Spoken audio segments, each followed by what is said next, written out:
This is the WGNS Action Line. Talking with Rutherford County newsmakers for 78 years. Talking with Rutherford County newsmakers for 78 years. This is the WGNS Action Line. A conversation with Congressional U.S. Senator Marsha Blackburn. And good morning to you. With that conversation, here's Dr. Kraus. We are starting off this morning with a wonderful friend, a great representative of this state, a lady that brings tremendous commitment and dedication to the best of the people of Tennessee. Good morning, Senator Marsha Blackburn. And good morning to you. I'm delighted to join you. Well, it's always great to have you back. And let's talk about the first 100 days of President Donald Trump. As I look back over this first 100 days and compare his actions to the campaign, sure, and where he went during the campaign, the comments he made, I think you sum it up by saying promises made and promises kept. And that's what he has done, and he is working every single day. He's accomplishing so much for the American people. I think he's actually working at a quicker pace than any other president that we've seen. And of course, as we've all watched the American people respond, they like the fact that he has secured our southern border. He really did that on day one in that executive order. But people wanted to put an end to these open border policies, and certainly the president has done that. And the deportations of the criminal illegal aliens that's an action that a vast majority of the American people support. They also support the Lake and Riley Act, which was the first bill that he had signed. And that is a piece of legislation that many of us had worked on provisions in that to give local law enforcement more power to apprehend, detain, and work with ICE to deport these criminal illegal aliens. So we thought that was a good move. And when it comes to the economy, inflation is coming down, and investment in our country is increasing. In this first 100 days, we have seen $3 trillion of foreign investment coming into our country, private investment, private dollars that are investing in energy and chips, in manufacturing, advanced manufacturing, that is choosing to move onshore instead of being done in other countries. And energy is something that he is pushing forward. That is something important to us in our state. The president declared a national energy emergency. Of course, we all know you can't do economic development without energy. You can't run manufacturing without energy. And so that energy production, getting that up is, he's declared an emergency on that. You've got DOGE out there that is reducing what the federal government spends and bringing to account some of these agencies, programs that have outlived their usefulness.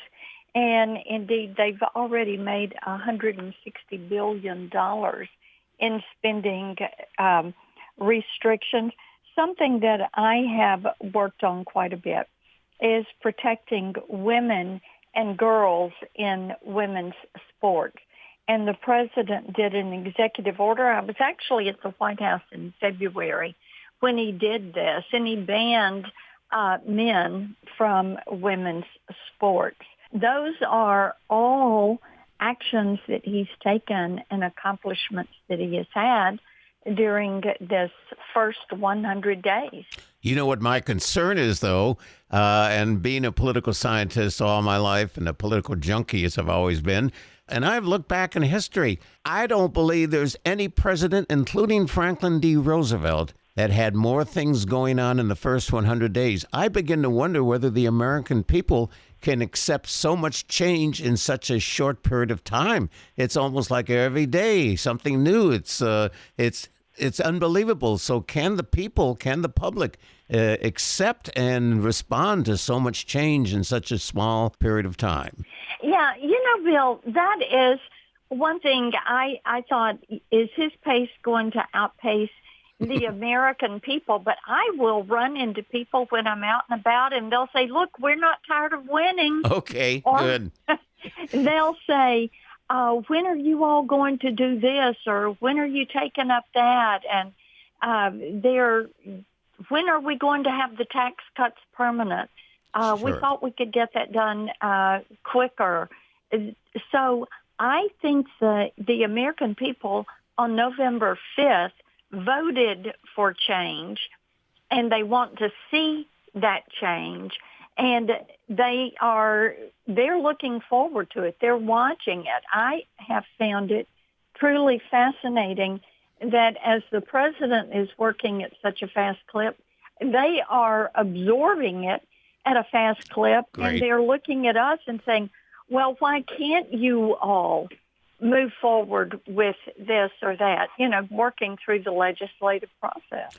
With all the misinformation, bad news, and so forth, please reconfirm, because you are a strong advocate of this, that Social Security and Medicare and all the related support services will remain intact. Oh, absolutely. The president has said time and again that there are not going to be any cuts to the beneficiaries of Social Security.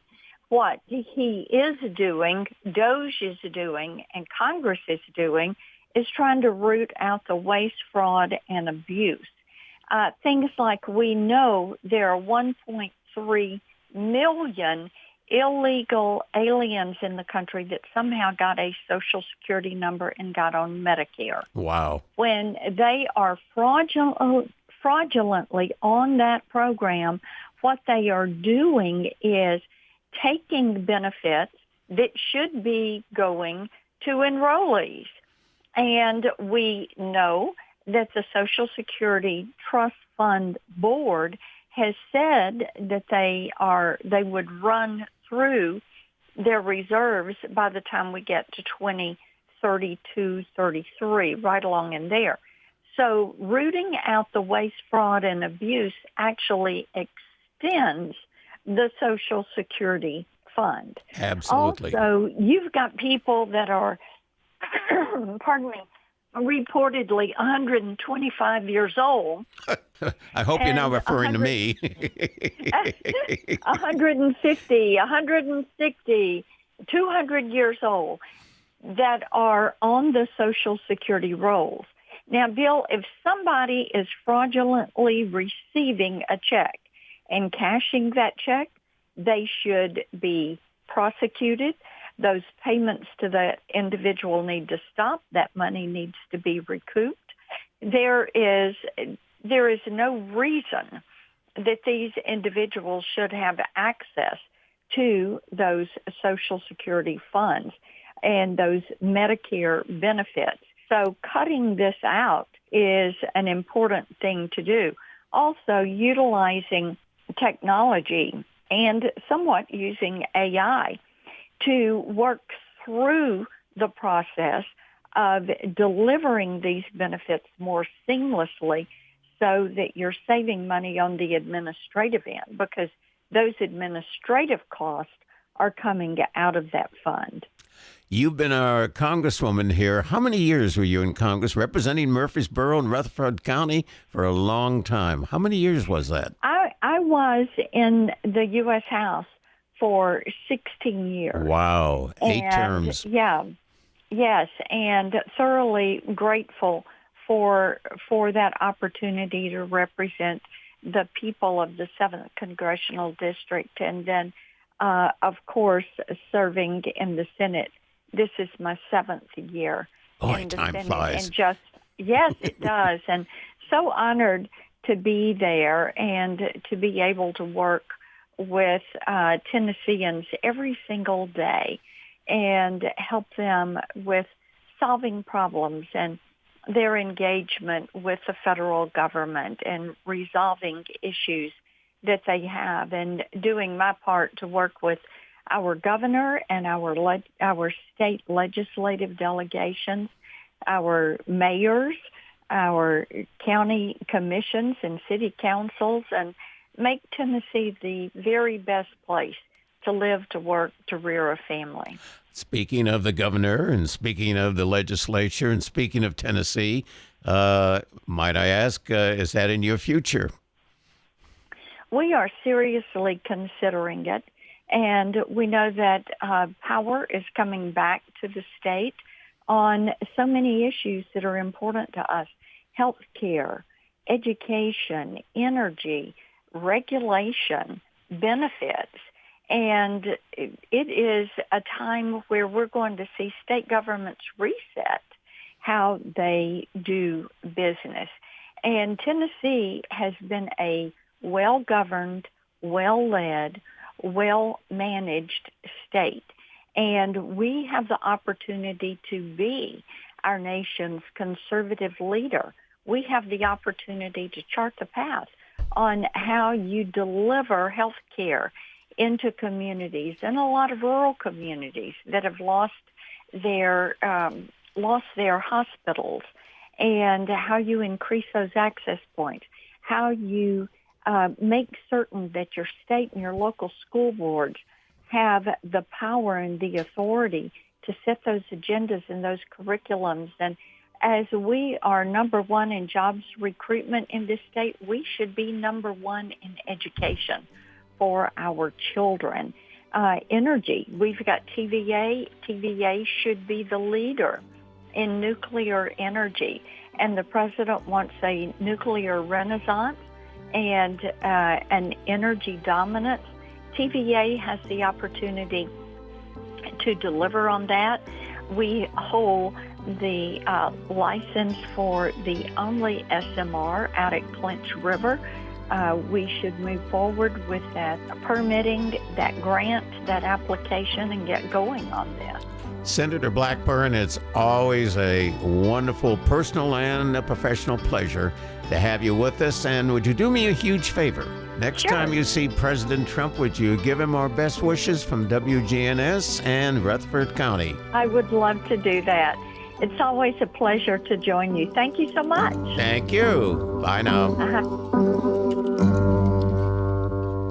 Hey, this is Dan with Music World and Drummers Den. Come in for your guitars, keyboards, drums.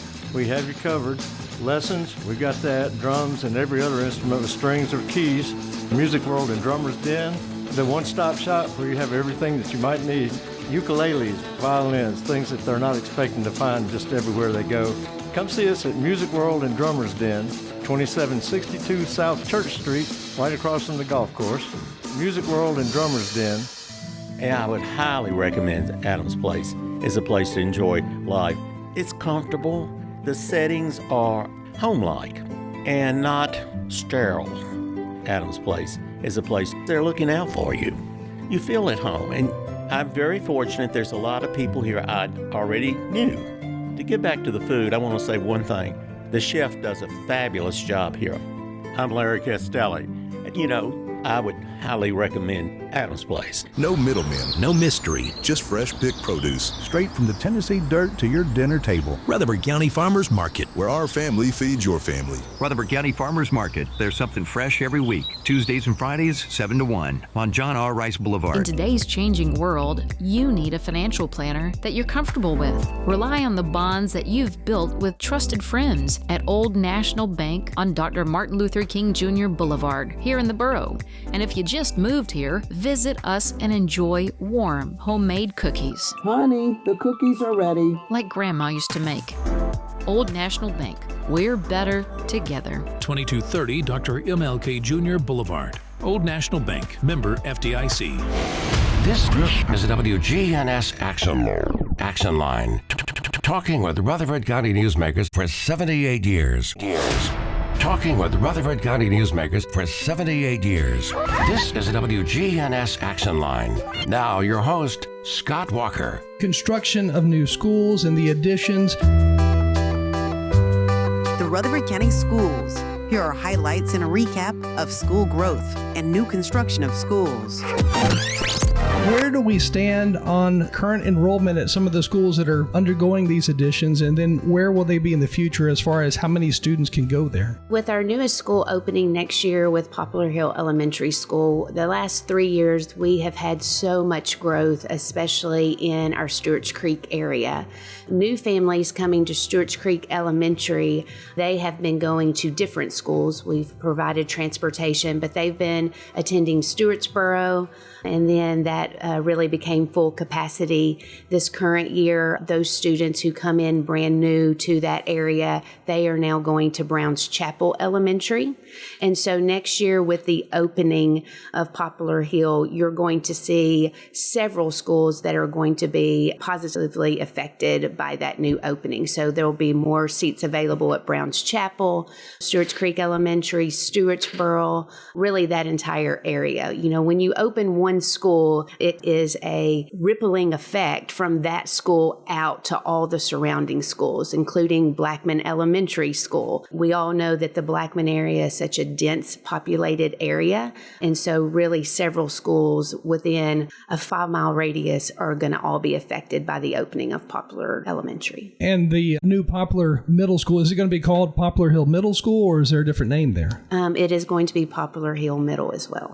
Total student population at Poplar Hill Elementary, and then what's it going to be at the middle school? Our capacity at the elementary school is around 1,000 students, and at the middle school, 1,200 students.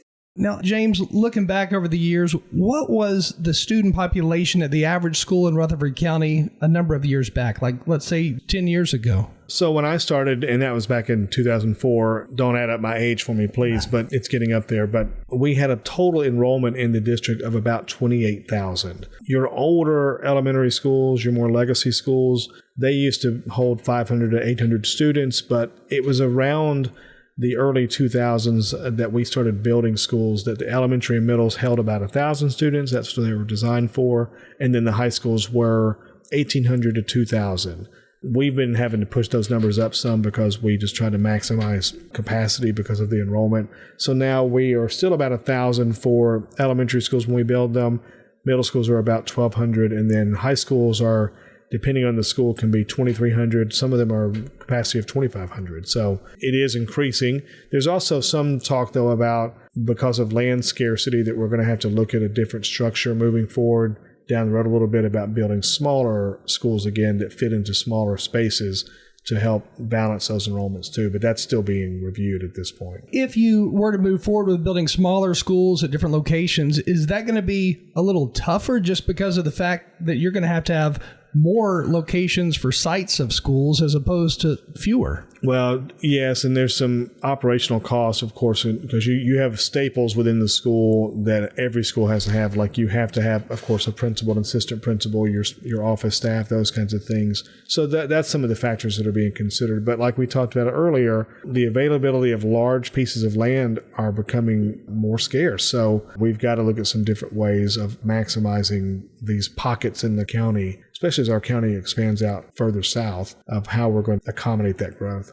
Do you ever foresee tearing down existing schools and building something new that's maybe taller, a 4-story operation as opposed to a 1 or 2? Yeah, there's been some talk about that with some of our older schools. McFadden has mentioned sometimes about needing to be replaced because it's becoming so hard to maintain. Because it's one of our oldest builds. I think it was 1938 when it was constructed. So those kinds of schools potentially, but of course we've got to just balance that with making sure that we're adding seats too. So we've tried to use the most of the buildings that we have had throughout the years. For example, Daniel McKee Alternative School, Smyrna West Alternative School. Those are 2 of some of our older buildings within the district, but we still want to utilize those. But then they are getting older as well, and so needing some renovation and rebuilding in some of those locations, that's another option that we're looking at as well.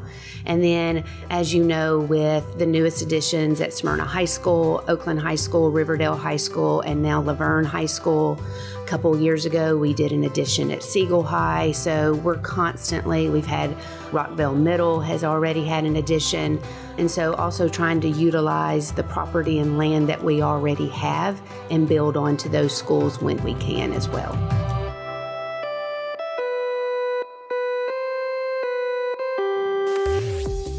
Action Line on FM 101.9 and AM 1450 Murfreesboro, FM 100.5 Smyrna. Listen and watch at WGNSradio.com.